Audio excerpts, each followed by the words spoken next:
Je tiens à dire que le projet est financé par la Société de gestion de fonds pour la promotion des saines habitudes de vie, qui est maintenant Québec en forme.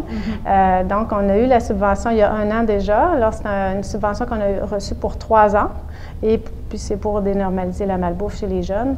Alors, on a une année de compléter, puis là, on embarque dans la deuxième. Et dans la première année, on a surtout regardé justement dans la littérature, parce qu'on est parti de zéro ou de pas grand-chose.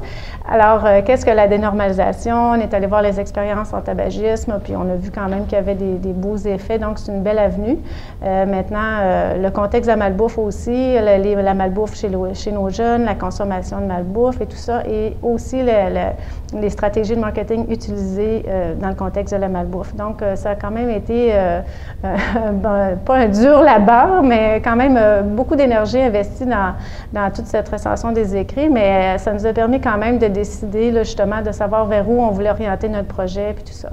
Et on a aussi fait des groupes de discussion auprès de jeunes afin de savoir justement eux qu'est-ce qu'ils savaient, est-ce que les jeunes Québécois correspondaient à la littérature et tout ça.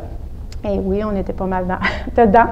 Je ne sais pas si c'est bien, mais en tout cas, on a rencontré aussi des intervenants scolaires puisque on vise les jeunes du secondaire de l'ensemble des régions du Québec. Puis on souhaite aller interpeller le milieu scolaire et travailler avec eux dans ce sens-là. Donc, on a rencontré des intervenants scolaires. On a aussi formé un comité aviseur dans lequel il y a différents experts qui travaillent chacun dans leur domaine, mais tous ont en commun un lien avec la malbouffe, là, soit quelqu'un en marketing, quelqu'un en éducation média, Suzy Pellerin de la Coalition Poids. Donc, on a vraiment formé un super beau comité qui nous donne leur avis, qui valide nos choses, puis qui nous permet de s'en aller dans la bonne direction.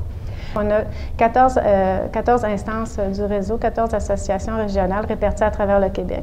Donc ici, on développe le projet au provincial, on développe le projet, on met en place, on développe les outils et tout ça, les stratégies. Puis là, ça va être bientôt à nos coordonnateurs régionaux. On a un coordonnateur régional, 14 en fait, un par région, puis ce sont eux qui iront dans les écoles promouvoir le projet.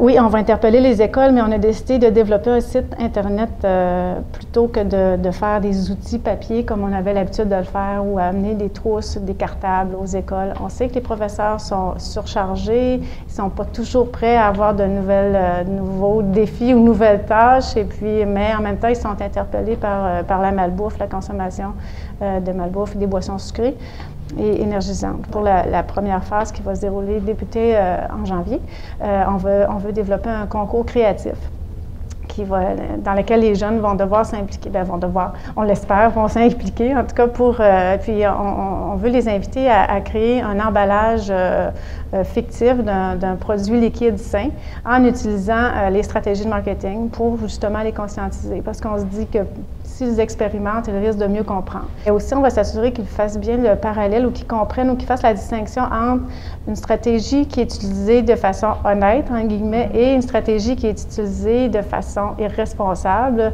soit pour promouvoir des produits qui ont des effets néfastes sur la santé. Puis c'est un peu ça qu'on reproche, dans le fond, à l'industrie de la malbouffe.